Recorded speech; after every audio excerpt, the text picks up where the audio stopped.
এই যে চালের দাম বেশি, স্বর্ণের দাম কম, সব কিছুর হিসাব নেওয়া হবে। সচিবালয়ের আন্দোলন বরদাস্ত করা হবে না। রিক্সা চালকদের নিয়ে কোন রূপরেখা না করলে কোন ঐক্যমতের কোন সমঝোতা এই দেশে আর কাম হবে না। দেখছেন সমীকরণ, স্বর্ণের দাম কমছে, চালের দাম বাড়ছে। যেটা গরিব মানুষে খায় এটার দাম অলরেডি বেড়ে গেল, আর যেটা বিলাসিতা করে ওটার দাম কমে গেল। দেখছেন, এটা এই দেশের সিস্টেমেটিক। এ ধরনের পরিকল্পনা বাস্তবায়ন হলে আমি এই জানবো এই 3 চাকার চালকদের সাথে টোটালি বেইমানি করা হবে। কেননা এই চালকরা অশিক্ষিত, তারা তাদের সব কথা তুলে ধরতে পারে না। প্রিয় দেশবাসী, এই প্রচার মাধ্যমে আমি আপনাদের সামনে এই নিপীড়িত রিক্সা চালকদের কথা তুলে ধরছি।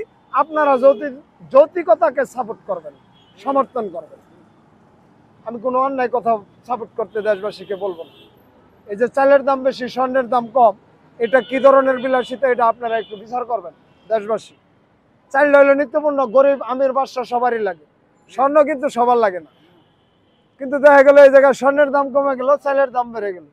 তার মানে আমাদের শোষণ করার যে রাস্তা, এগুলো সব অলরেডি কমপ্লিট হয়ে গেছে। এবার আবার নতুন নাটক, যে আগামী বছর যাতে আমরা দুর্ভিক্ষে পড়তে পারি, এর জন্য এনবিআর দিয়ে একটা নাটক সাজানো হয়েছে। এই যে এনবিআর কলম বিরতি এখন নাকি আন্দোলনেই লাগছে। তো এনবিআর যদি এভাবে আন্দোলন করে দেশের অর্থনীতি কোথায় যাবে? এটা আমি দেশবাসীর কাছে প্রশ্ন করলাম। এই এনবিআর গত 54 বছরে একটি শব্দ করেনি।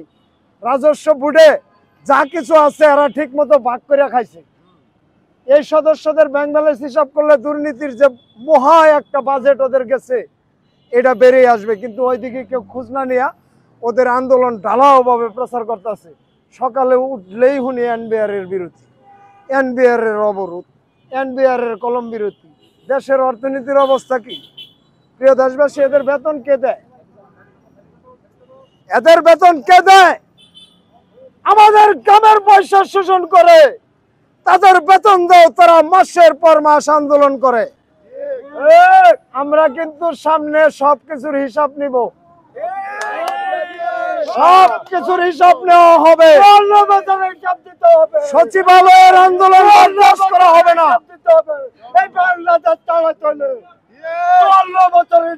না দিয়ে আর যেতে পারবে না, আর ফাঁকি কখনো দিতে পারবে না।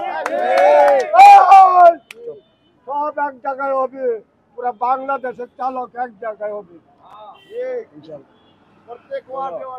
এবার আবার এই যে সচিবরা আন্দোলন করতেছে, ইতিমধ্যে আপনারা দেখছেন এই 2 সরকারি কর্মকর্তারা যদি এভাবে আন্দোলন করে, আগামীতে যে দেশে দুর্ভিক্ষ আসবে এটা কেউ বাঁচাইতে পারবে না। আর এই দুর্ভিক্ষের শিকার সর্বপ্রথম হবে এই 3 চাকার চালকেরা।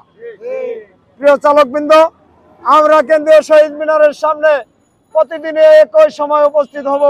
আপনারা আসবেন, আপনাদের অধিকারের কথাগুলো দেশবাসীকে সঙ্গে নিয়ে রাষ্ট্রের কাছে তুলে ধরা হবে। এবার রিক্সা চালকদের নিয়ে কোনো রূপরেখা না করলে কোন ঐক্যমতের কোন সমঝোতা এই দেশে আর কাম হবে না।